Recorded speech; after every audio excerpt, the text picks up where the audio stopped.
डुबकियां सिंधु में गोतेखोर लगाता है, जा जाकर खाली हाथ लौटकर आता है। मिलते नहीं सहज ही मोती गहरे पानी में, बढ़ता दुगना उत्साह इसी हैरानी में। मुट्ठी उसकी खाली हर बार नहीं होती, कोशिश करने वालों की कभी हार नहीं होती। और ये बिल्कुल सत्य बात है कि कोशिश करने वालों की कभी हार नहीं होती। वो भी कहा जाता है ना कि एक स्विच बोर्ड है, आप अंधेरे में हो, स्विच बोर्ड दिख रहा है तो कौन सा बल्ब है आपको पता नहीं, तो क्या करना है, स्विच बोर्ड पे लगातार हाथ पैर मारते रहना है। एक बार क्या होगा, सही बल्ब जरूर जल जाएगा।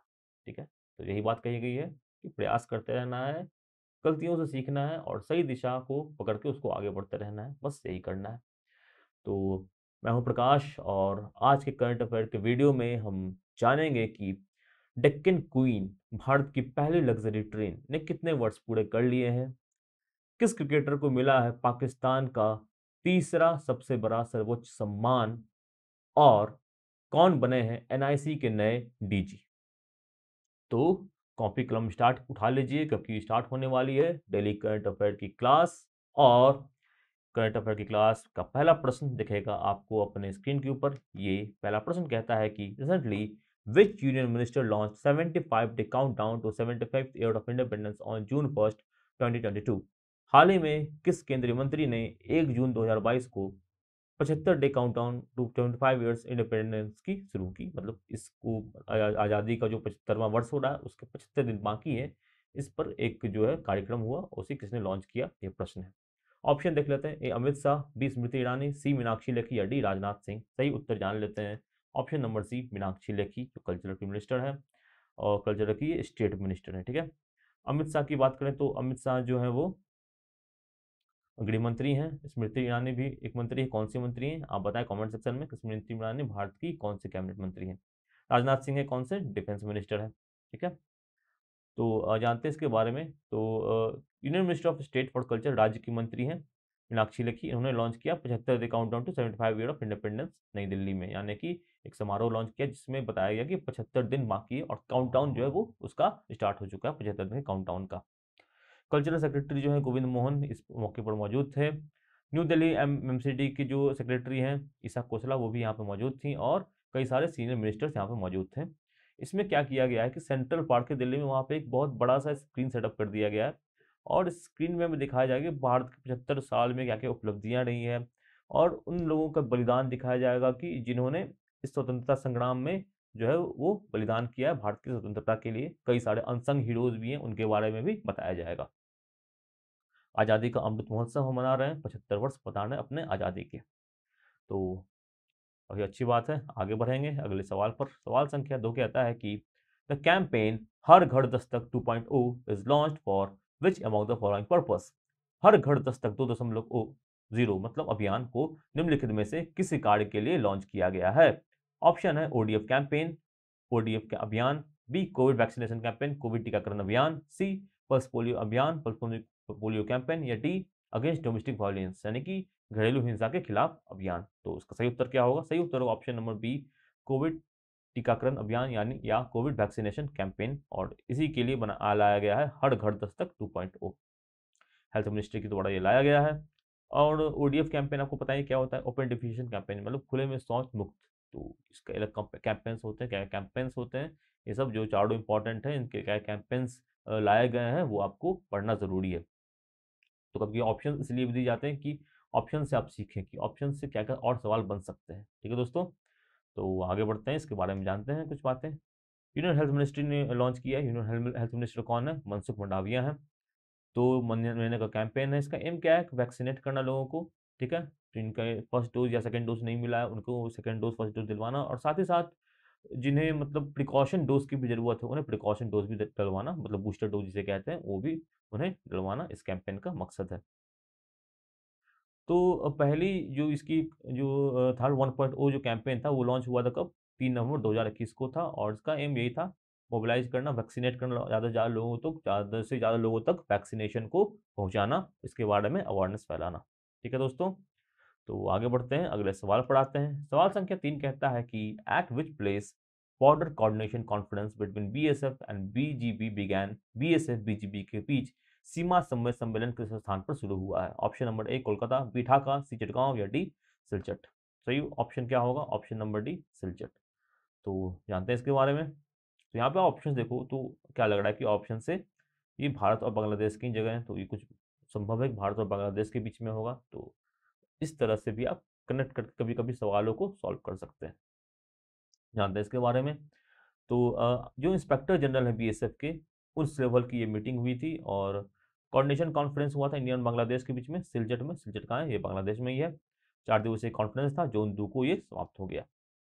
तो अब भारत की तरफ से इसे रिप्रेजेंट किया आईजी बीएसएफ सुमित सरन साहब ने। और इसमें कॉन्फ्रेंस में क्या क्या डिस्कस हुआ कि भारत और बांग्लादेश के संबंध है वो कैसे तो रहेंगे, साथ ही साथ जो बॉर्डर को लेकर जो समस्याएं हैं कि बॉर्डर पे इलीगल ट्रैफिकिंग होती है, ठीक है, लोगों की ट्रैफिकिंग होती है, मानवों को का भी मतलब मानव तस्करी का भी जो है बॉर्डर पर देखने को मिलता है। भारत बांग्लादेश के बॉर्डर पर अन्य सामानों की भी तस्करी होती है और कई लोग जो है वो बांग्लादेश से भारत इलीगली आ जाते हैं नौकरियों तलाशने के लिए या अधिकारियों के लिए भी।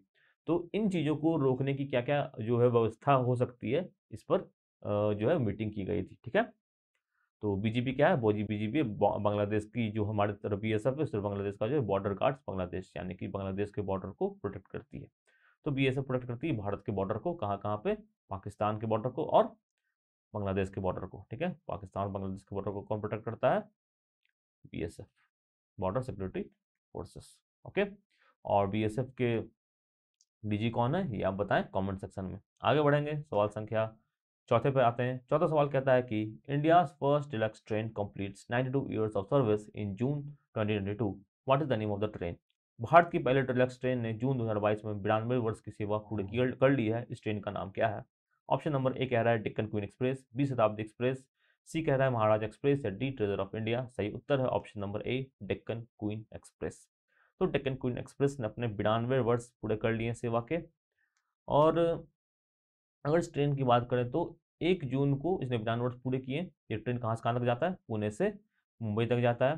ठीक है, और अब हाल में जो है इसमें लिंके हॉफमैन बुस, इस एक जर्मनी की कंपनी है, इसके द्वारा कुछ स्पेशल कोचेज लगाने की बात की जा रही है। लग्जरी ट्रेन में क्या होता है, सुविधाएं मिलती है अलग तरह की, खाने पीने की, साथ ही साथ जो कोचेज होते हैं वो काफ़ी बेहतरीन होते हैं, मतलब राजा महाराजा के टाइप के होते हैं। अगर आपने कभी लग्जरी ट्रेन में ट्रैवल किया होगा तो आपको पता होगा कि किस तरह की वहाँ पे सुविधाएं दी जाती है, मुहैया करवाई जाती है, और टिकट भी उसी के अकॉर्डिंग भी होता है, मतलब महंगा होता है। तो इसी ट्रेन को और अच्छा और कंफर्टेबल बनाने के लिए इसमें जो है एलएचबी के कोचेस लगाने की बात की जा रही है। ठीक है, एलएचबी का फॉर्म क्या होता है? लिंके हॉफमैन कोचेस, एलएचबी। तो आगे बढ़ेंगे और आते हैं अपने अगले प्रश्न के ऊपर। प्रश्न संख्या 5 कहता है कि recently who has been appointed as director general of national informatics centre? हाल ही में किसी राष्ट्रीय सूचना विज्ञान केंद्र के महानिदेशक के रूप में नियुक्त किया गया है। ऑप्शन नंबर ए है श्री अल्केश कुमार शर्मा, बी है नीता वर्मा, सी है डॉक्टर संजय बहल, या डी है राजेश गेड़ा। सही उत्तर है ऑप्शन नंबर डी राजेश गेड़ा। जी हाँ, राजेश गेड़ा, इन्हें की एनआईसी नेशनल इंफॉर्मेटिक्स सेंटर के अध्यक्ष के रूप में इन्हें नियुक्त किया गया है। बहुत बड़े साइंटिस्ट हैं ये। और अब पहले ये डिप्टी डायरेक्टर थे एनआईसी के, और अभी मेन लाइक डायरेक्टर जनरल हो गए किसके? एनआईसी के। एनआईसी किसके अंदर आता है? एनआईसी आता है ministry of electronics and information technology के अंदर आता है। और इसकी शुरुआत हुई थी 1976 में। एनआईसी के पास बेसिकली जो भी गवर्नमेंट से डाटा होता है वो एनआईसी पे आपको देखने को मिल जाता है, जो डाटा कलेक्शन का ही काम होता है एनआईसी का। आगे बढ़ेंगे, अगले सवाल पढ़ाते हैं। सवाल संख्या 6 कहता है कि dash edition of Telangana formation day was observed on 2 June 2022। Telangana गठन दिवस डैश संस्करण 2 जून 2022 को मनाया गया। ऑप्शन क्या क्या है? 6th, 8th, 10th या 9th, यानी कौन सा संस्करण इस वर्ष मनाया गया तेलंगाना के फॉर्मेशन का? ठीक है, 2 जून 2022 को। सही उत्तर है ऑप्शन नंबर बी 8, यानी कि 8वां संस्करण मनाया गया। 2014 को तेलंगाना की स्थापना हुई थी और इसके जो पहले मुख्यमंत्री बने थे केसीआर, वो अभी भी मुख्यमंत्री हैं और लगातार मतलब कि 8 सालों से वही मुख्यमंत्री हैं जब से नए राज्य का ये गठन हुआ है। तो यहाँ देखो, यहाँ तेलंगाना है, ये पहले आंध्र प्रदेश और सॉरी ये आंध्र प्रदेश था और ये जो है तेलंगाना यहाँ से कट के बना। ये पूरा पहले आंध्र प्रदेश था और इतना इलाका अब तेलंगाना बन गया। तो तेलंगाना की फॉर्मेशन 2 जून 2014 को हुई थी और 1 नवंबर 1956 को जो था तेलंगाना और आंध्र प्रदेश जो था वो तमिलनाडु के एरिया से अलग हुआ था। ठीक है, तो तेलुगु स्पीकिंग पीपल को अलग पहले कर दिया गया और बाद में फिर तेलंगाना बनाने की भी मांग उठने लगी। तो तेलंगाना राष्ट्र समिति पार्टी का इसमें काफ़ी योगदान था, जिसके ही जो अध्यक्ष हैं के चंद्रशेखर राव, वो तेलंगाना के मुख्यमंत्री हैं अभी भी। तो तेलंगाना में इंपॉर्टेंट शहर कौन कौन से? वारंगल, निजामाबाद, खामान, करीमनगर, रामदुगम, ये इंपॉर्टेंट शहर मिले हैं किसको? तेलंगाना को, अपॉर्ड विद हैदराबाद। हैदराबाद जो पहले राजधानी थी पूरे आंध्र प्रदेश की, अब वो तेलंगाना की राजधानी है। और अमरावती आंध्र प्रदेश को नई राजधानी के रूप में मिला है। ठीक है, तो आगे बढ़ते हैं, अगले सवाल पढ़ाते हैं। सवाल संख्या 7 कहता है कि which state government has launched 14400 app to curb corruption? भ्रष्टाचार पर अंकुश लगाने के लिए किस राज्य सरकार ने 1440 ऐप को लॉन्च किया है? ऑप्शन है ए मध्य प्रदेश, बी कर्नाटक, सी आंध्र प्रदेश या डी झारखंड। सही उत्तर है ऑप्शन नंबर सी, आंध्र प्रदेश। तो आंध्र प्रदेश की सरकार ने जो है ऐप को लॉन्च किया 1440, और इसका एम क्या है? करप्शन को कम करना। कैसे कम करेगा देखते हैं। तो ऐप डेवलप किया गया है एंटी करप्शन ब्यूरो के द्वारा, और इसमें क्या होगा कि आप करप्शन को जो हो रहा है उसको आप प्रूफ के साथ वहाँ पे शो कर पाओगे। तो करप्शन के लिए एक नंबर भी था जिस 1440 डायल करना होता था। तो इसमें क्या होता था कि जो प्रूफ जो है किसी फॉर्म में हम नहीं प्रोवाइड कर पाते थे, इस ऐप पर आप जो है प्रूफ प्रोवाइड करवा सकते हैं डिजिटल फॉर्म में। ठीक है, फोटो खींच लिया, कुछ करप्शन हो रहा है, वीडियो बना लिया, तो उसको आप वहाँ पे अपलोड कर सकते हैं। इस तरह की यहाँ पे सुविधा दी गई है। तो आंध्र प्रदेश के सीएम कौन है? जगन मोहन रेड्डी है। आगे बढ़ेंगे, अगले सवाल पढ़ाते हैं।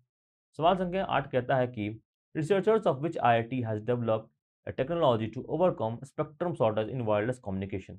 किस आईआईटी के शोधकर्ताओं ने वायरलेस संचार में स्पेक्ट्रम की कमी को दूर करने के लिए एक तकनीक विकसित की है? Option number A Patna, B Mandi, C Kanpur या डी गुवाहाटी। सही उत्तर option number B Mandi. IIT Mandi जो हिमाचल प्रदेश में है, काफी खूबसूरत जगह पे बसा हुआ है आईआईटी।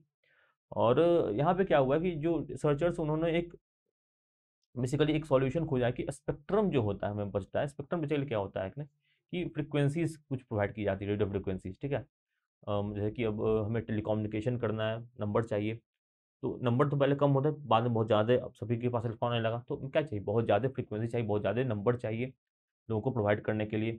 तो इन्हीं फ्रीक्वेंसी का जो होता है वो बंटवारा होता है अमॉन्ग द टेलीकम्युनिकेशन कंपनी। जो जियो होता है, एयरटेल होता है, ये स्पेक्ट्रम्स को खरीदते हैं, एक फ्रीक्वेंसी पर्टिकुलर फ्रीक्वेंसी रेंज को ये खरीदते हैं।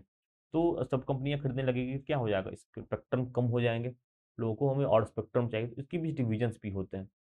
तो इसी तरह की इस समस्या को समाप्त करने के लिए आईआईटी मंडी के शोधकर्ताओं ने एक नया सॉल्यूशन लाया है वायरलेस टेक्नोलॉजी के क्षेत्र में, जिसके तहत क्या होगा कि जो स्पेक्ट्रम का जो खेल होता है कि स्पेक्ट्रम जो होती है वो उसकी कमी नहीं हो पाएगी, स्पेक्ट्रम सभी को सही तरीके से मिल पाएगा। ठीक है, तो आई ट्रिपल जो एक अंतर्राष्ट्रीय संस्थान इलेक्ट्रॉनिक्स इंजीनियर्स की उसने उसने भी क्यों पब्लिश किया अपने जर्नल में। तो इम्पोर्टेंट इन्फॉर्मेशन है, और आशा करता हूँ कि इस पर बेहतर और रिसर्च होगा, रिसर्च की सुविधाएं मिलेगी, और भारत में इस तरह की टेक्नोलॉजी जो है, जुगाड़ के तो हम जाने ही जाते हैं, कितना बेहतर जुगाड़ हम कर पाएंगे टेक्नोलॉजी के भीतर, वो दुनिया को भी मतलब देखना चाहिए। ठीक है, आगे बढ़ेंगे, अगले सवाल पढ़ाते हैं। सवाल संख्या 9 कहता है कि which cricketer has been given Sitare Pakistan award in 2022?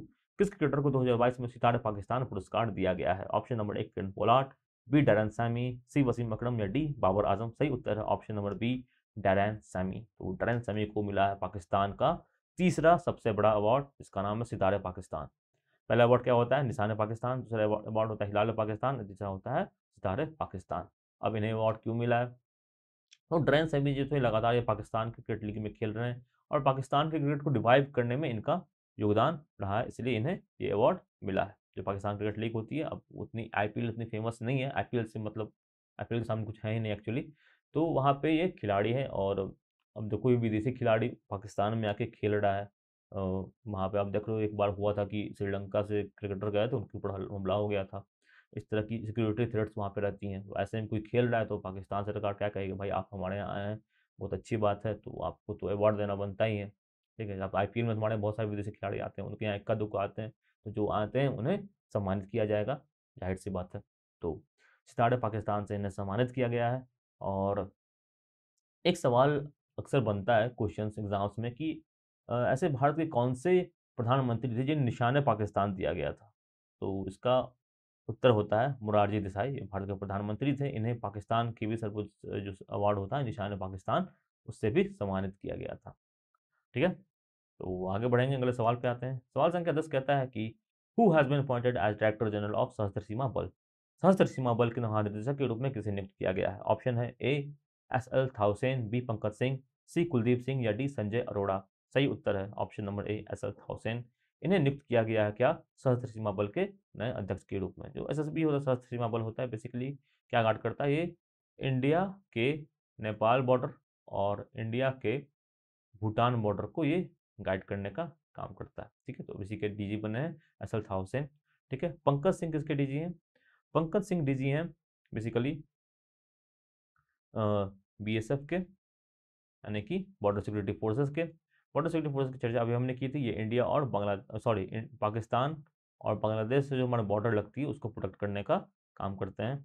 ठीक है, और संजय अरोड़ा जो ये आईटीबीपी के अध्यक्ष हैं, आईटीबीपी के डीजी हैं। मतलब तो आईटीबीपी जो होता है वो इंडियन तिब्बतियन बॉर्डर फोर्स होता है, आईटीबीएफ, इंडियन तिब्बतियन बॉर्डर फोर्स, आईटीबीएफ के ये डीजी हैं। आईटीबीएफ का क्या काम करती है? ये चाइना के साथ जो हमारा बॉर्डर लगता है उसको प्रोटेक्ट करने का काम करती है। इसको याद करना आसान है, तिब्बत चाइना का हिस्सा अब है, तो इंडियन तिब्बतियन फोर्स जो चाइना से बॉर्डर उसकी होती है। ठीक है, और कुलदीप सिंह कौन है? ये सीआरपीएफ के डीजी है।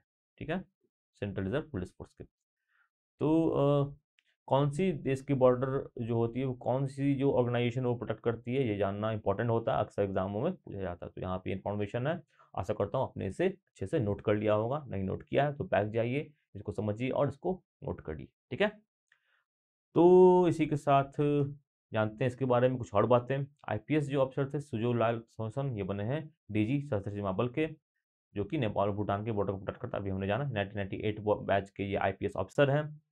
तो 21वें हेड बने हैं ये इसके एसएसबी के। एसएसबी क्या करता है? इंडिया नेपाल का बॉर्डर गाइड करता है, जो कि है 1751 किलोमीटर का। कौन कौन से राज्य लगते हैं नेपाल से? ऊपर से देखते जाओ तो ऊपर से लगता है उत्तराखंड लगता है, फिर यूपी भी लगता है, फिर बिहार भी लगता है। ठीक है, बंगाल भी लगता है और सिक्किम भी लगता है। तो 5 राज्य लगते हैं नेपाल के बॉर्डर से भारत में। और भूटान, तो भूटान के साथ जो हमारा बॉर्डर है और नेपाल के साथ जो बॉर्डर है उसको प्रोटेक्ट करने के लिए क्या होता है? एसएसबी वो है वो तैनात किया जाता है। तो इसी के साथ हम समाप्त करेंगे आज के करंट अफेयर के सेशन को। आशा करता हूँ आपको वीडियो अच्छा लगा हो तो लाइक करेंगे, शेयर करेंगे दोस्तों के साथ, ज़्यादा से ज़्यादा लोगों तक पहुँचाएंगे। कमेंट में बताएंगे कि आपको वीडियो में क्या क्या अच्छा लगा है और क्या क्या चीज़ें आपको इम्प्रूव करने की हमें आवश्यकता है और किस तरह कंटेंट आप और देखना चाहते हैं रेगुलरली। ठीक है, तो साथ ही साथ आप सरकारी परीक्षा को सब्सक्राइब करें और बेल आइकन दबाना ना भूलें, क्योंकि बहुत सारे इंपॉर्टेंट वीडियो सीरीजेस चल रहे हैं आने वाले हैं सरकारी परीक्षा पर, और बहुत कुछ इंपॉर्टेंट वीडियोस और अपडेट्स सरकारी परीक्षा पर आपको रेगुलर मिलते रहेंगे। तो काफ़ी एक्साइटिंग चीज़ें आनी हैं, तो जरूर सब्सक्राइब करें, बेल आइकन को जरूर दबाएं, सब पता चलेगा क्या क्या हमारे पास आ रहा है। और भी नोटिफिकेशन के लिए आप हमें फॉलो कर सकते हैं सरकारी परीक्षा के इंस्टाग्राम पे, फेसबुक पे, अन्य सोशल मीडिया प्लेटफॉर्म्स पे। इन सब के लिंक आपको मिलेंगे डिस्क्रिप्शन में। तो चल मिलते हैं, स्वस्थ रहिए, अपना ख्याल रखिए और पढ़ाई लिखाई करते रहिए, खुश रहिए। जय हिंद, धन्यवाद।